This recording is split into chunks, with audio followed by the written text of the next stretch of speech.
নব্য জালিম ভাইদেরকে লক্ষ্য করে স্পষ্ট বার্তা দিতে চাই, তুমি জালিমের হাত, জুলুমের হাত গুটিয়ে নাও, আমরা সব ভিন্ন গড়িয়ে দেব ইনশাআল্লাহ। আমি আজকের বিএনপিকে বলতে চাই, অতীতের সন্ত্রাস নির্ভর রাজনীতির পথ থেকে তোমরা ফিরে আসো। আমরা অতীতে বাংলাদেশে দেখতে পেয়েছি কিছু জনবিচ্ছিন্ন বামপন্থী আর ইসলামপন্থী সংগঠনগুলো আদর্শের ভিত্তিতে মেধা ভিত্তিক আদর্শিক রাজনীতি ছাত্র অঙ্গনকে শিক্ষা দিত। 2024-এর বিপ্লবের মধ্য দিয়ে বামপন্থী এবং ইসলামপন্থী ছাত্র সংগঠনগুলোর বাইরেও একটি নতুন শক্তির উত্থান ঘটেছে। যেই ছাত্র জনতা নাহিদ আক্তার, নাসিরউদ্দিন পাটোয়ারি, সার্জিস হাসনাত আব্দুল্লাহ আসিফদের মতো মেধাবী ছাত্র উপহার দেয়, সেই 24-এর বিপ্লব পরবর্তী নতুন বাংলাদেশে ছাত্রদের সন্ত্রাস নির্ভর রাজনীতি বাংলাদেশের শিক্ষাঙ্গনগুলিতে চলতে পারে।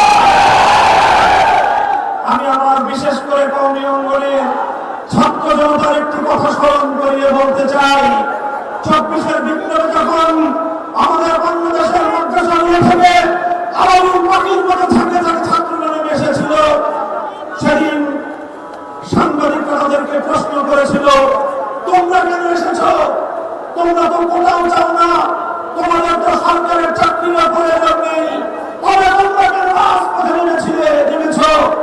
আমাদের ছাত্ররা বলেছিল, আমরা চাকরির জন্য নামি নাই, স্কুল কলেজ ইউনিভার্সিটিতে আমার ভাইদের বুকে জালিমের বুলেট বিদ্ধ হয়ে গেল, সেই জালিমের কাছ থেকে ব্যবসা গ্রহণ করতে নেমেছি।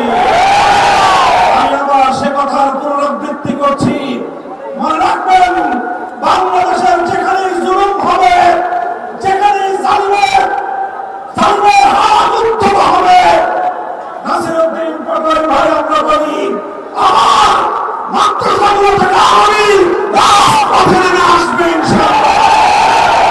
আখেরি পয়গাম, গণভোটের রায় দিয়েছে 70% জনগণ। এই গণভোটের রায় যদি কার্যকর না করা হয়, মনে রাখবেন, এই গণভোটের রায় আমরা পেয়েছি 1,500 শহীদের রক্তের বিনিময়ে। এই গণভোটের রায় পেয়েছি শাপলা চত্বরের শহীদের রক্তের বিনিময়ে। এই গণভোটের রায় আমরা পেয়েছি 57 জন বিপ্লবীর রক্তের বিনিময়ে।